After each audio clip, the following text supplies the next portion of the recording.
Hi hi hi, good morning. സമയം ഇപ്പോൾ 9:20 രാവിലെ. ഉറങ്ങിയോന്ന് വെച്ചാൽ അത്യാവശ്യം നല്ലതായിട്ട് ഉറങ്ങി, പക്ഷെ ഇടയ്ക്കിടയ്ക്ക് എഴുന്നേൽക്കേണ്ടി വന്നു. കൊതുകടി ഉണ്ടായിരുന്നു.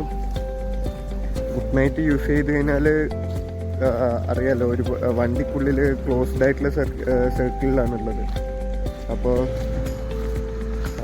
ഗുഡ് നൈറ്റ് യൂസ് ചെയ്യുമ്പോൾ വല്ലാണ്ട് ശ്വാസം മുട്ടുമായിരുന്നു. നിങ്ങളുടെ ഓവറായിട്ട് ഗുഡ് നൈറ്റ് യൂസ് ചെയ്തില്ല. ഞാൻ ടാറ്റ സ്റ്റീലിൻ്റെ മുന്നിലാണുള്ളത്. Okay, Tata steel. ഇവിടെ ഡ്രൈവേഴ്സിനൊരു ടോയ്ലറ്റ് ഫെസിലിറ്റിയോ കുടിക്കാൻ വെള്ളമോ ഒന്നുമില്ല. വണ്ടി മര്യാദയ്ക്ക് പാർക്ക് ചെയ്യാൻ വരെയുള്ള സൗകര്യമില്ല. ഞാൻ അവിടെ പോയിട്ട് ചോദിച്ചു, ഒരു ടോയ്ലറ്റ് ഫെസിലിറ്റി ഉണ്ടോ എന്ന് ചോദിച്ചപ്പോൾ അവർ പറഞ്ഞു പുറത്ത് ബക്കറ്റ് എടുത്തിട്ട് പൊക്കോളണമെന്നാണ് പറഞ്ഞേക്കണത്. എനിക്കത് ശീലമില്ല സത്യം. ഞാൻ ഇന്നലെ ഉള്ളത് പറഞ്ഞു കഴിഞ്ഞാൽ ഇന്നലെ ഞാൻ ടോയ്ലറ്റ് പോയിട്ടില്ല. എൻ്റെ ലൈഫിലെ ആദ്യത്തെ സിറ്റുവേഷനാണ് ഇങ്ങനെയുള്ള. എന്താണെന്നറിയില്ല, എൻ്റെ മൈൻഡിനെ ഞാൻ സെറ്റ് ചെയ്തുകൊണ്ട് ടോയ്ലറ്റ് വന്നിട്ടുണ്ടായിരുന്നില്ല.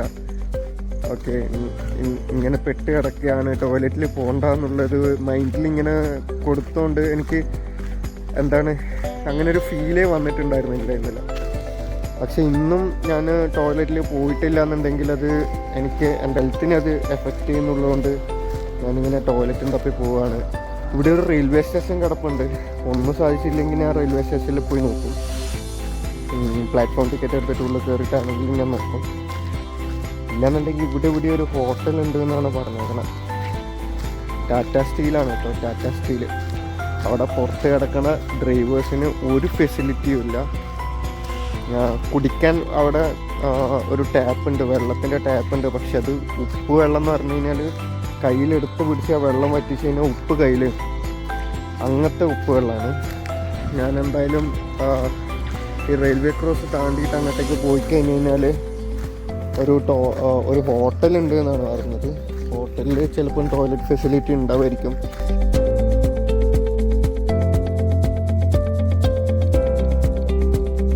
കറുപ്പ് കളർ കാണുന്നൊക്കെ ആടിൻ്റെ കാസ്റ്റാണ് കേട്ടോ. ഇവിടൊക്കെ ആടിനെ വളർത്തുന്നത് ഇങ്ങനെയുള്ള അണ്ടർ ബ്രിഡ്ജിൻ്റെ ഒക്കെ അടിയിൽ കമ്പി വലയൊക്കെ കെട്ടിയിട്ട് അങ്ങനെയൊക്കെയാണ് ആടിനെ വളർത്തേക്കണത്. ഇങ്ങനെ നടന്ന് വന്ന് ഈ പാലത്തിലേക്ക് കൂടിയാണ് കേട്ടോ നമ്മൾ ഇന്നലെ കയറിയിട്ട് അങ്ങോട്ടേക്ക് പോയത്. അവിടെ എത്തിയേക്കുന്നുണ്ട്. അവിടെ ഒരു ഹോട്ടലൊക്കെ കാണുന്നുണ്ട്. നോക്കട്ടെ ടോയ്ലറ്റ് ഫെസിലിറ്റി എവിടെയെങ്കിലും കിട്ടുമോ നോക്കട്ടെ. ഹോട്ടലിലും ചോദിച്ചപ്പോൾ ഒരു വാട്ടർ ബോട്ടിൽ വാങ്ങിയിട്ട് പുറത്തേക്ക് വെക്കുമെന്നാണ് പറയണത്. അവിടെ എല്ലാവരും ഇങ്ങനെയാണെന്ന് തോന്നണം. ഇവിടെ ഒരു പെട്രോൾ പമ്പ് ഉണ്ട്, അവിടെ കൂടെ ഞാനൊന്ന് ചോദിച്ചു നോക്കട്ടെ. പെട്രോൾ പമ്പിൽ വാഷ്റൂം ഉണ്ട്, പക്ഷെങ്കിൽ വെള്ളമില്ലയെന്നും പറഞ്ഞിട്ട് പുറത്തേക്ക് പോകാൻ തന്നെയാണ് പറയണത്.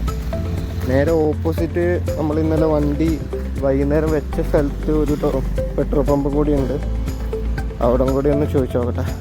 ടോയ്ലറ്റിന് ഞാൻ എത്ര അലഞ്ഞു തിരിഞ്ഞ് നടക്കണേന്നറിയാം. ഞാനിപ്പോൾ ഉള്ളിൽ ടാറ്റ സ്റ്റീലിൻ്റെ ഉള്ളിൽ വിളിച്ച് ചോദിച്ചപ്പോഴും എനിക്ക് ലോഡ് തരുന്ന ആൾക്കാരെ വിളിച്ച് ചോദിച്ചപ്പോഴും അവർ പറഞ്ഞത് അതിൻ്റെ ഉള്ളിൽ ടോയ്ലറ്റ് ഫെസിലിറ്റി ഒന്നുമില്ല, പുറത്തേക്ക് വെള്ളം എടുത്തിട്ട് പോവുക വേണമെന്നാണ് പറഞ്ഞേക്കണേ. ഇനിയിപ്പം നേരെ ഓപ്പോസിറ്റ് ഈ പാലം മൊത്തം കടന്നതിന് ചിലപ്പോൾ ഒരു 800 മീറ്റർ ഉണ്ടാവും. അവിടെ ഒരു ഫ്യൂൽ സ്റ്റേഷൻ കൂടി ഉണ്ട്, അവിടെയും കൂടി ഒന്ന് ചോദിച്ചു നോക്കട്ടെ.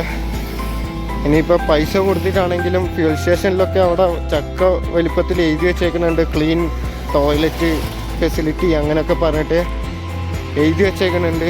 അവർ ഓപ്പൺ ചെയ്ത് തന്നില്ലെങ്കിൽ പൈസ പേ ചെയ്യാമെന്ന് പറയാം. എനിക്ക് ഇവിടുന്ന് നമ്മളെ നാട്ടിലെ പോലെ അടിയടിച്ചിട്ട് വാങ്ങാനൊന്നും പറ്റുമെന്ന് എനിക്ക് തോന്നണില്ല. ഇവരൊക്കെ ലോക്കൽസാണ്. നമ്മളെന്തെങ്കിലും പറയുകയോ ദേഷ്യം പിടിക്കുകയോ ചെയ്ത് കഴിഞ്ഞ് കഴിഞ്ഞാൽ അവരെങ്ങനെയാണ് തിരിച്ച് ബിഹേവ് ചെയ്യാമെന്നൊന്നും പറയാൻ പറ്റില്ല. പെട്രോൾ പമ്പിൽ വന്ന് ഇംഗ്ലീഷിൽ കുറച്ച് ഡയലോഗ് അടിച്ചപ്പോൾ അവർ വിചാരിച്ചവൻ ഏതോ വലിയ ആളാണെന്ന് വിചാരിച്ചിട്ട് ടോയ്ലറ്റ് കാണിച്ചു തന്നിട്ടുണ്ട് ഇവിടെ. പക്ഷെ കപ്പൊന്നും കാണുന്നില്ല, നോക്കട്ടെ. ഫൈനലി അത് കിട്ടി, ടോയ്ലറ്റ് കിട്ടി. ഈ ഒരു പെട്രോൾ പമ്പിൽ നിന്നാണ് കിട്ടിയേക്കണത്. ടോയ്ലറ്റ് യൂസ് ചെയ്തു.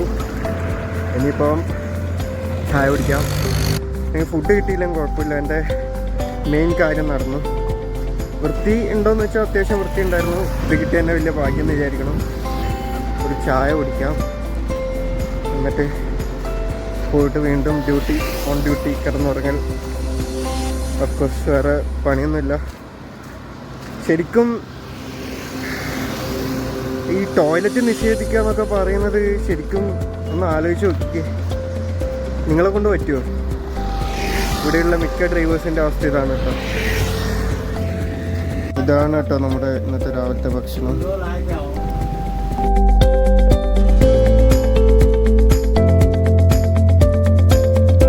ചേട്ടൻ കുപ്പി എടുത്തിട്ട് പോകണുണ്ടോ, കുപ്പി വെള്ളമായിട്ട് പോകണുണ്ടോ.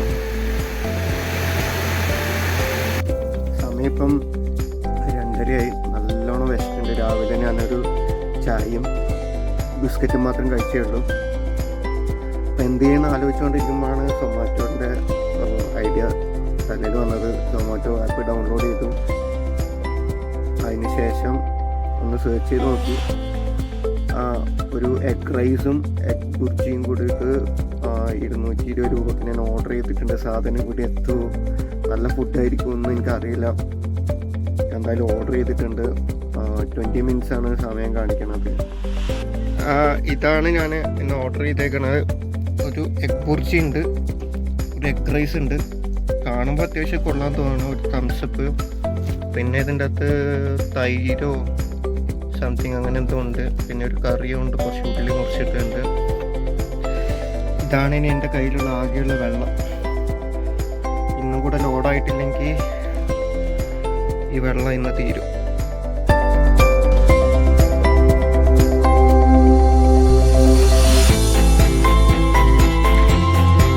വിശക്കുന്നുണ്ടാകുന്നൊന്നും അറിയില്ല, കുഴപ്പമില്ല. റൈസ് നമ്മളെ നാട്ടിലെ ഫ്രൈഡ് റൈസിനൊക്കെ കിട്ടുന്ന റൈസല്ല, വ്യത്യാസമുണ്ട്. റൈസിൻ്റെ ടേസ്റ്റിലും കുറച്ച് വ്യത്യാസമുണ്ട്. പക്ഷെ എവിടെയൊക്കെയോ നമ്മുടെ നാട്ടിലെ ഫ്രൈഡ് റൈസിൻ്റെ ഒരു ടേസ്റ്റ് വരുന്നു. കുഴപ്പമില്ല, ക്വാളിറ്റി ഉണ്ടെന്ന് തോന്നുന്നു.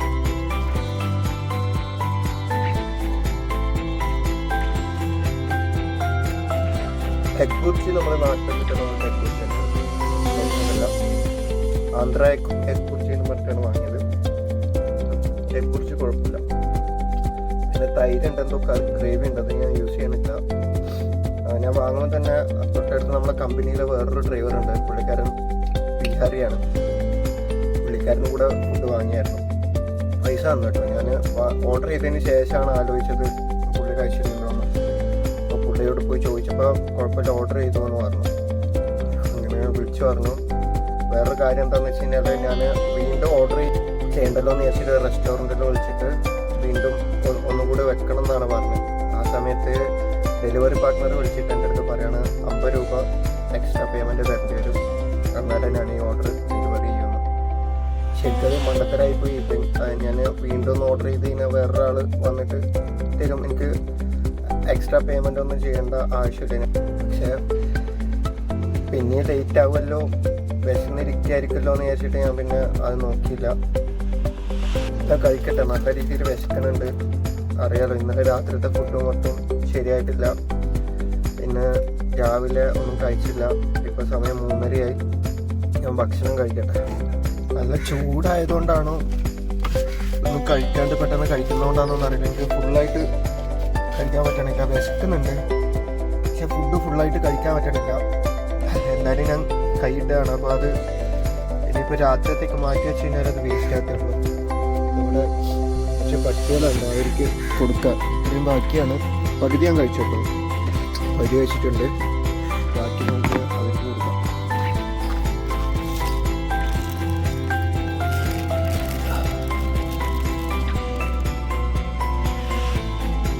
കാറിൻ്റെ അങ്ങോട്ടോട്ടെ.